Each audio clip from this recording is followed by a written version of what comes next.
سبحان اللہ وبحمدہ سبحان اللہ العظیم۔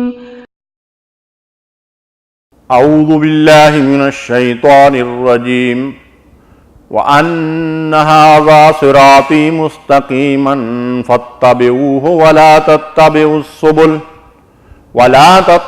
السُّبُلَ فَتَفَرَّقَ بِكُمْ عَنْ سَبِيلِهِ ذَلِكُمْ وَصَّاكُمْ بِهِ لَعَلَّكُمْ تَتَّقُونَ۔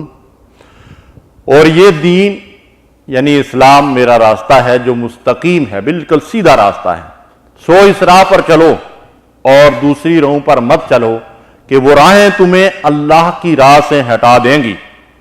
اس بات کا اللہ نے تم کو تاکیدی حکم دیا ہے تاکہ تم پرہیزگار بن جاؤ۔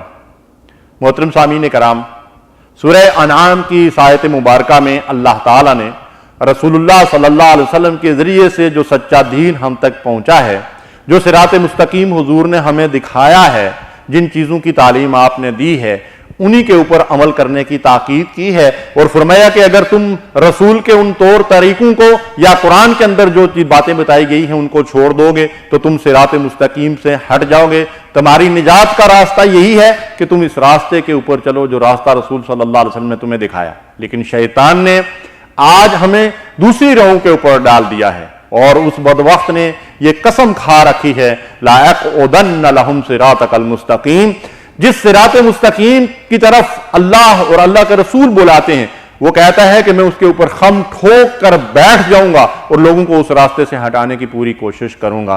وہی لوگ اس صراط مستقیم پر قائم رہ سکتے ہیں جو اخلاص کے ساتھ اللہ کی بندگی اور رسول کی اطاعت کرنے والے ہیں۔ اللہ ہمیں اس راستے پر استقامت عطا فرمائے۔ اللہم صلی علی سیدنا محمد وعلی آلہ وصحبہ وسلم۔ اللہم صلی علی سیدنا محمد